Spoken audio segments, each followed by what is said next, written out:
அஸ்ஸலாமு அலைக்கும் வரமத்துல்லாஹி வரகாத்துஹு. ஃப்ரெண்ட்ஸ் எல்லோரும் எப்படி இருக்கீங்க? நல்லா இருக்கீங்களா? இப்போ பார்த்தீங்கன்னா நம்ம இன்றைக்கி என்ன சமையல் செய்ய போகிறோம்னு பார்த்தீங்கன்னா, இன்றைக்கி தக்காளி பச்சடி. ஓகே, தக்காளி பச்சடிக்காண்டி நம்ம இப்போ ரெடி பண்ணிகிட்ருக்கோம். உங்களுக்கு காமிக்கிறேன் பாருங்கள் எப்படி செய்யணும்னு.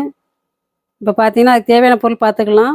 ஓகே, வெங்காயம் ஒரு 3 வெங்காயம், பல்லாரி வெங்காயம் எடுத்துருக்கோம். சின்ன வெங்காயமும் பண்ணலாம், நல்லாயிருக்கும், டேஸ்ட்டாக இருக்கும். தக்காளி ஒரு தக்காளி, பெரிய தக்காளி எடுத்துருக்கேன். ஒரு பச்சை மிளகா.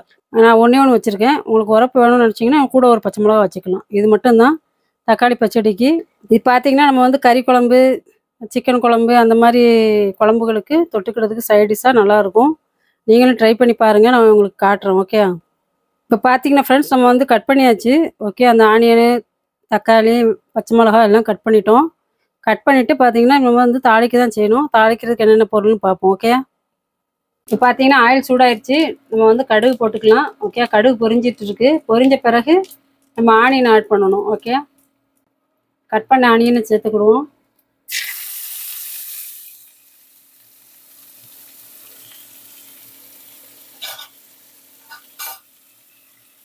இப்போ பார்த்தீங்கன்னா ஆனியன் போட்டாச்சு. ஆனியன் போட்டு நல்லா வதங்கட்டும்.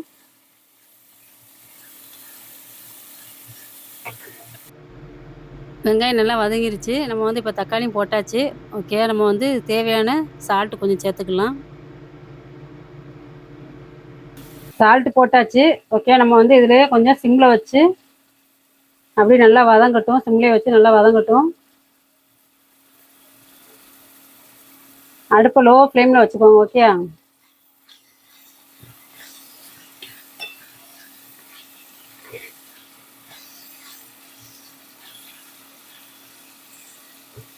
நம்ம தண்ணிலாம் இதில் ஆட் பண்ணக்கூடாது. ஓகே, தண்ணிலாம் எதுவுமே ஊற்றக்கூடாது. நம்ம சிம்மில் வச்சு ஒரு மூடியை போட்டோம்னா அதிலே நல்லா மெல்ட் ஆகி எண்ணெய் அதில் உள்ள அந்த வேர்த்து மேலே உள்ள மூடியில் உள்ள வேர்த்து நல்லா சூப்பராக ஆயிரும். ஓகே, நீங்களும் ட்ரை பண்ணி பாருங்கள்.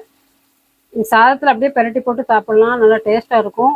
தக்காளி, வெங்காயம், பச்சை மிளகா, கடுகு, இதுக்கு தேவையான பொருட்கள். உரப்பு எதுவும் போட வேண்டிய அவசியம் இல்லை. உப்பு போட்டுக்கிடுவோம், நம்ம தேவையான உப்பு போட்டுக்கணும்.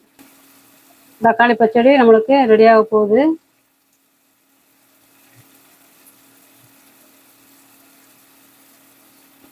இப்போ நம்ம மூடி போட்டாச்சு.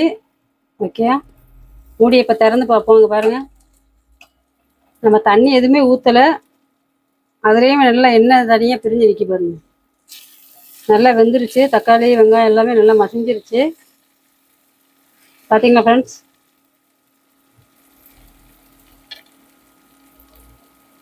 நம்மளுக்கு தக்காளி பச்சடி ரெடி ஆகிட்டு.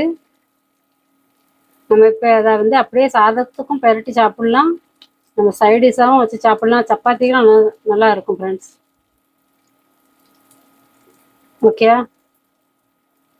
நம்ம சேனலை சப்போர்ட் பண்ணுங்கள், மறக்காமல் சப்ஸ்கிரைப் பண்ணுங்கள்.